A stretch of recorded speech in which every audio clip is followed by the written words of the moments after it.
ভূমিকম্পের আগেই মিলবে সতর্কতা। কিভাবে পাবেন ভূমিকম্পের আগের এই সতর্কবার্তা? আজকের এই ভিডিওতে ছোট্ট করে কিছু টিপস আপনাদের উদ্দেশ্যে আমি নিয়ে এসেছি। খুব মনোযোগ সহকারে দেখবেন এবং যেভাবে যেভাবে বলা হয়েছে আপনার অ্যান্ড্রয়েড মোবাইলটিকে ঠিক সেভাবে সেই সেটিংগুলো অন করে রাখবেন। আশা করি উপকৃত হবেন। ভূমিকম্প যে কোনো সময় হতে পারে। প্রাকৃতিক দুর্যোগের মধ্যে সবচেয়ে অনাকাঙ্ক্ষিত হচ্ছে এই ভূমিকম্প। যখন তখন আগাম বার্তা বা পূর্বাভাস ছাড়াই কেঁপে উঠবে আপনার এলাকা, শহর, দেশ। ভূমিকম্পের এই খবর যদি অগ্রিম পাওয়া যায় তাহলে কিছুটা হলেও মনে স্বস্তি আসবে এবং অনেকটা ক্ষতি এড়ানো যাবে। তাই সর্বদা সবসময় সতর্ক থাকুন এবং একটি নিরাপদ জোন তৈরি করুন। আপনার অ্যান্ড্রয়েড ফোনেই কিন্তু সেই ভূমিকম্পের অগ্রিম বার্তা বা অ্যালার্ম পেতে পারেন।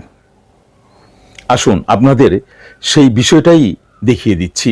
আপনারা আপনাদের মোবাইলে সেই সেটিংটা অন করে রাখুন। প্রত্যেকের অ্যান্ড্রয়েড মোবাইলে সেই অপশনটি আছে, আপনারা শুধু অন করে রাখবেন এবং মনে রাখবেন আপনার যে লোকেশনটা আছে এটা যেন 24 ঘন্টা খোলা থাকে, এক মুহূর্তে যেন বন্ধ না থাকে লোকেশন অপশনটি। আমি এই ভিডিওতে একটি ছক তৈরি করে দিয়েছি। আপনার এই মোবাইলটি হাতে নিন এবং আমার নির্দেশ মতো যেভাবে আমি দিয়েছি সেভাবে আপনি আপনার মোবাইলটিকে অন করে নিন। 2020 সালে গুগল অ্যান্ড্রয়েড ভূমিকম্প সতর্কতা ব্যবস্থা চালু করেছে। সর্বপ্রথম আপনি আপনার মোবাইলের সেটিং অপশনে যাবেন। তারপর দেখবেন লোকেশন নামের একটা অপশন আছে, সেখানে ক্লিক করবেন। তারপর আবার আপনি পাবেন লোকেশন সার্ভিস, সেখানে ক্লিক করবেন। তারপর আপনি পাবেন আর্ট কোয়ার অপশন উপরেই, সেটাকে আপনি অন করে দেবেন।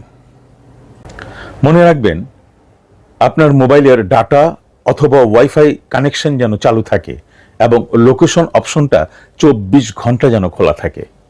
তা না হলে কিন্তু আপনি নোটিফিকেশন পাবেন না, অ্যালার্ম পাবেন না।